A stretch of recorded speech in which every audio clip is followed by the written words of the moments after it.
আসসালামু আলাইকুম রহমতুল্লাহ। স্বাগতম সবাইকে তারিখ টিউটোরিয়ালে। আমি তারেক এসএসসি ফিজিক্সের দ্বিতীয় অধ্যায়ের ডিফারেন্ট টাইপস অফ মোশন অর্থাৎ বিভিন্ন প্রকার গতি নিয়ে তোমাদের মাঝে হাজির হয়েছি। আজকে আমরা বই উল্লিখিত যে 5 ধরনের গতির কথা রয়েছে সেগুলোই আজকে আলোচনা করব। অর্থাৎ আমাদের যে 5 ধরনের গতি রয়েছে: সরল রৈখিক গতি, ঘূর্ণন গতি, চলন গতি, পর্যায়বৃত্ত গতি এবং সরল স্পন্দন গতি। তো আজকে আমরা এই 5 ধরনের গতি নিয়ে আলোচনা করব এবং আজকের ক্লাসের পর এই 5 ধরনের গতি একদম পানির মতো সহজ হয়ে যাবে ইনশাল্লাহ। তাহলে আমরা শুরু করছি আমাদের আজকের ক্লাস, বিভিন্ন প্রকার গতি।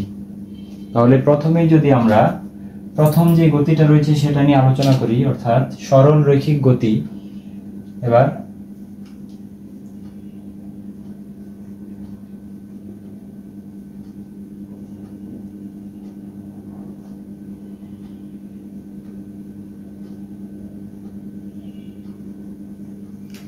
সরল রৈখিক গতি, এটার ইংরেজি হচ্ছে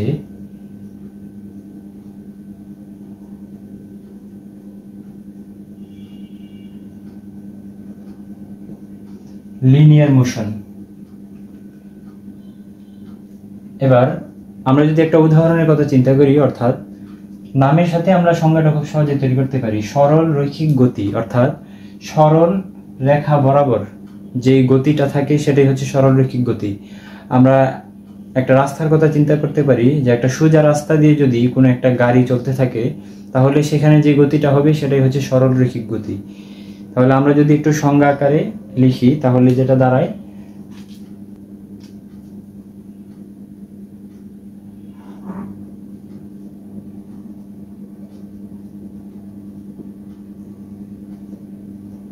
কোনো বস্তু যদি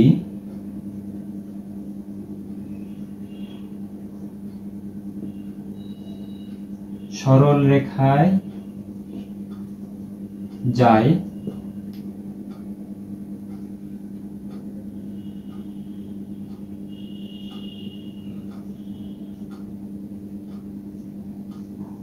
তাহলে তার গতিকে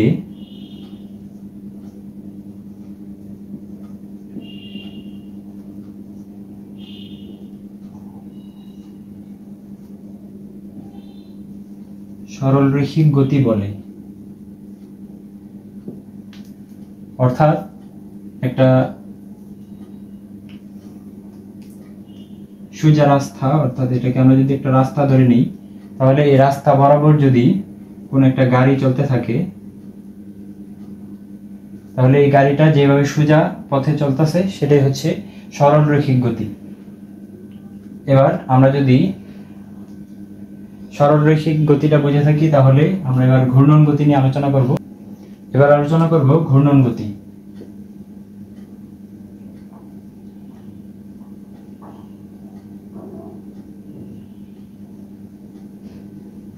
ঘূর্ণন গতি, এটার ইংরেজি হচ্ছে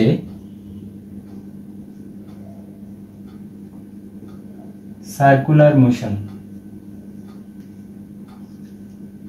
এবার ঘূর্ণন গতির ক্ষেত্রে আমরা চিন্তা করতে পারি আমাদের বৈদ্যুতিক পাখা, অর্থাৎ আমাদের মাথার উপরে যে পাখা ঘুরে সেটা এক ধরনের ঘূর্ণন গতি। অর্থাৎ আমরা দেখতে পাই যে একটা নির্দিষ্ট বিন্দু দিয়ে সমদূরত্বের উপর ভিত্তি করে এটা একটা নির্দিষ্ট জায়গায় ঘুরতে থাকে, তাহলে এটাকে আমরা ঘূর্ণন গতি বলতে পারি। ঘড়িও একটা ঘূর্ণন গতি হতে পারে। ঠিক একইভাবে আমরা যদি এটাকে একটু সংজ্ঞা আকারে লিখি তাহলে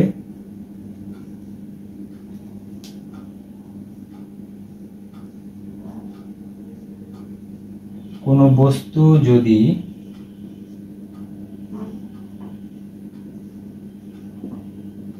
নির্দিষ্ট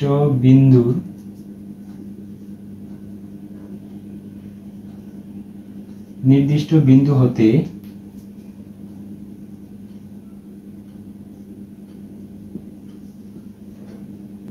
সমদূরত্বে ঘুরতে থাকে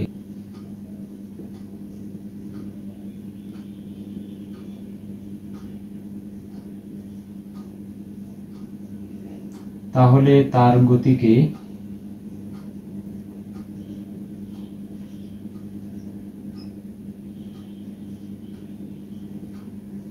ঘূর্ণন গতি বলে।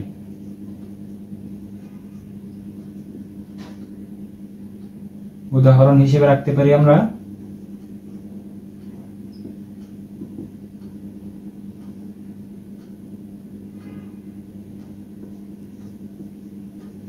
ঘড়ির কাঁটার গতি একটা ঘূর্ণন গতি।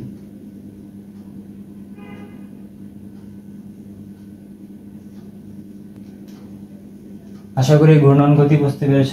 তাহলে এবার আমরা তৃতীয় গতি যেটা চলন গতি সেটা নিয়ে আলোচনা করব। এবার আলোচনা করব চলন গতি।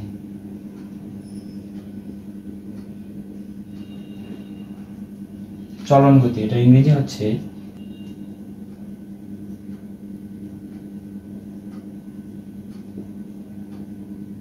Translational motion.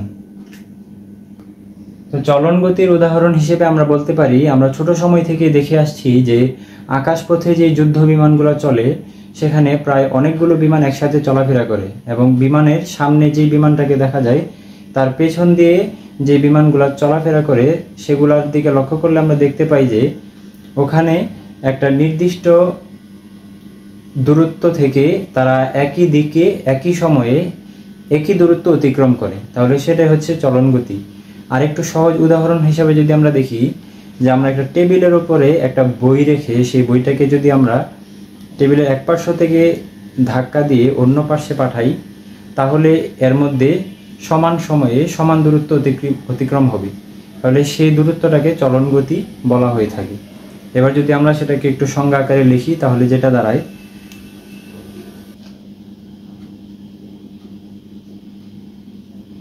কোনো বস্তু যদি এমনভাবে চলতে শুরু করে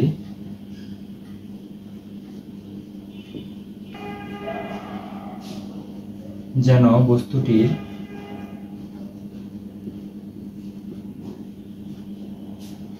কণা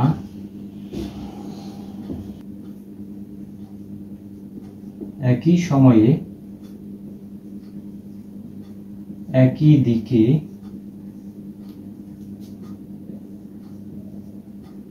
যেতে থাকে,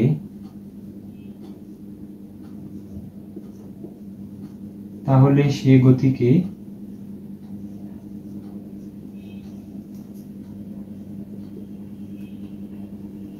চলন গতি।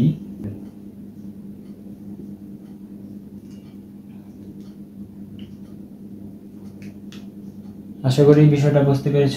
তাহলে এবার আমরা পরবর্তী যে গতি পর্যায়বৃত্ত গতিতে চলে যাই। আমাদের 4 নম্বর যে গতিটা রয়েছে সেটা হচ্ছে পর্যায়বৃত্ত গতি।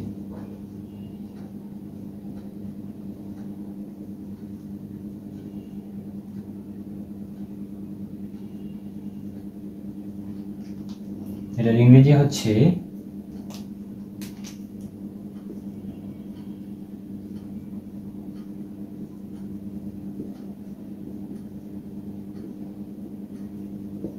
Periodic motion. এবার পর্যায়বৃত্ত গতিটা যদি বলি, একটা কোনো গতিশীল বস্তু যদি নির্দিষ্ট বিন্দু দিয়ে একই পথে বারবার অতিক্রম করে সেটাকে মূলত পর্যায়বৃত্ত গতি বলা হয়ে থাকে। অর্থাৎ আমরা যদি একটা ঘড়ির কাঁটার বিষয়টা দেখি, যে একটা ঘড়ি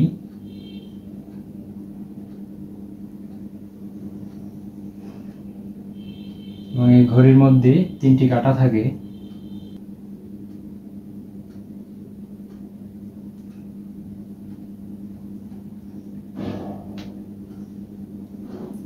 তাহলে ঘড়ির প্রথম কাঁটাটাকে যদি আমরা একটা নির্দিষ্ট বিন্দু চিন্তা করি, তাহলে সে একটা নির্দিষ্ট সময় অর্থাৎ এই একইভাবে সে চলতে থাকবে এবং চলে সে আবার তার গন্তব্যে পৌঁছে যাবে। তাহলে এখানে বিষয়টাই হচ্ছে একটা নির্দিষ্ট বিন্দু থেকে ঘুরতে ঘুরতে যদি সে আবার তার সেই আগের বিন্দুতে ফিরে আসে, তাহলে সেই অবস্থাটাকে বলা হয় পর্যায়বৃত্ত গতি। এবার এটাকে যদি আমরা একটু সংজ্ঞা আকারে লিখতে যাই,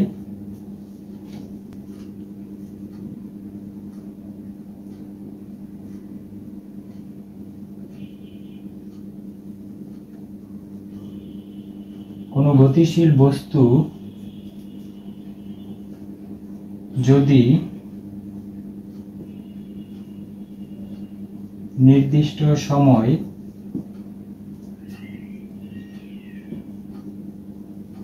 পরপর একটি নির্দিষ্ট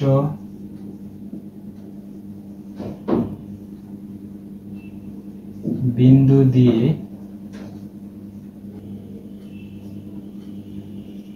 একই দিকে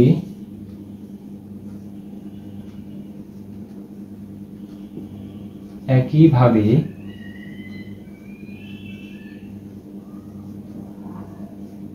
অতিক্রম করে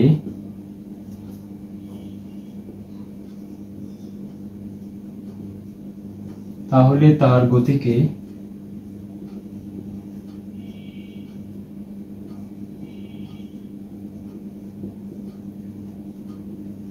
পর্যায়বৃত্ত গতি বলে।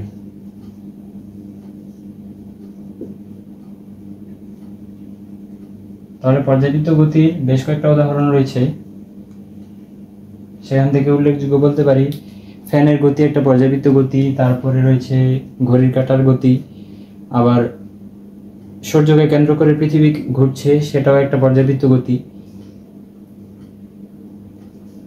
এবার আমাদের সর্বশেষ যে পার্টটা বাকি আছে সেটা হচ্ছে সরল স্পন্দন গতি। সর্বশেষ গতি সরল স্পন্দন গতি।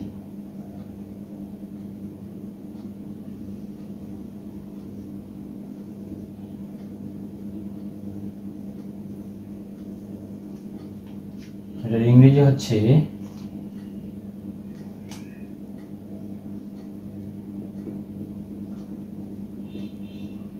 Simple harmonic motion.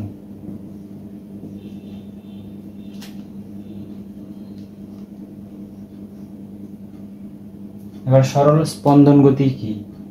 সরল স্পন্দন গতিটা হচ্ছে, আমরা যদি একটা সরল দোলকের কথা চিন্তা করি, অর্থাৎ একটা সুতা থেকে এখানে যদি আমরা একটা বল রেখে এবার এই বলটাকে যদি আমরা এই পাশে টান দিয়ে উপরে তুলি, অর্থাৎ আমরা যদি এই সুতাটাকে টান দিয়ে এই পাশে এখানে নিয়ে আসি, তাহলে এখান থেকে ছেড়ে দিলে আমরা যেটা দেখতে পাবো যে বলটা এই পর্যায় থেকে আবার চলে এই পর্যায়ে, ঠিক এখান থেকে যেই দূরত্ব থেকে আমরা ছেড়েছি ওই দিকে ঠিক একই দূরত্বে সে গিয়ে পৌঁছাবে। এখানে বিষয়টা হচ্ছে সরল স্পন্দন গতি তখনই হবে যখন আমরা এই যে বিন্দু থেকে ছেড়ে দিয়েছি তখন এই বিন্দুটা এইখানে গিয়ে আবার যখন ঠিক একইভাবে এখানে ফেরত আসবে, এই জায়গায় ফেরত আসার পর যেই গতিটা হবে সেটাই হচ্ছে সরল স্পন্দন গতি। অর্থাৎ সরল স্পন্দন গতি হতে হলে আমাদেরকে এই নির্দিষ্ট বিন্দু দিয়ে গিয়ে আবার একই বিন্দুতে ফেরত আসবে। তাহলে এবার আমরা যদি একটু এটার সংজ্ঞাটা লিখি,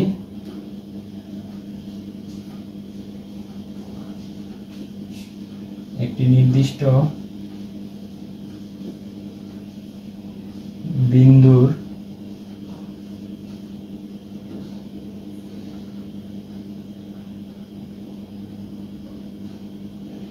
দুই পাশে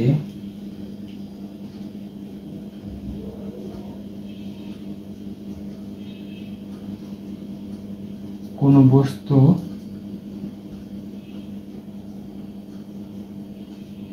স্পন্দিত হলে তাকে সরল স্পন্দন গতি বলে।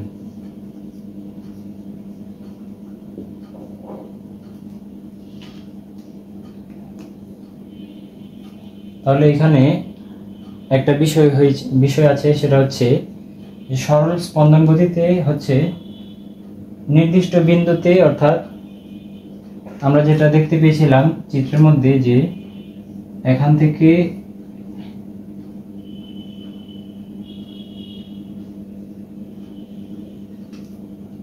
এই যে এই বিন্দু থেকে এই পাশে গিয়ে যখন আবার এই পাশে আসতেছে, অর্থাৎ যেই বিন্দুতে তার শুরু হয়েছিল সেখানে গিয়ে শেষ হচ্ছে। তো আমরা পর্যায়বৃত্ত গতিতেও করেছিলাম যে নির্দিষ্ট বিন্দুতে যাওয়ার পর যখন সে আবার সেই একই বিন্দুতে ফেরত আসে তাহলে সেটাকে পর্যায়বৃত্ত গতি আমরা বলেছিলাম। তো সরল স্পন্দন গতিতেও আমরা দেখতে পাচ্ছি যে যে বিন্দু থেকে সে যাওয়া শুরু করছে আবার ঠিক একই বিন্দুতে ফেরত আসতেছে, তখন সে স্পন্দন গতি হচ্ছে।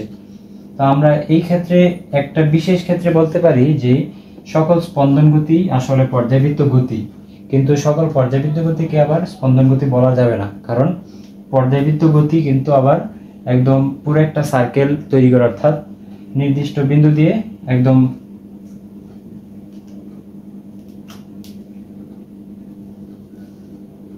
বৃত্ত বরাবর বৃত্ত আকারে ঘুরতে থাকে।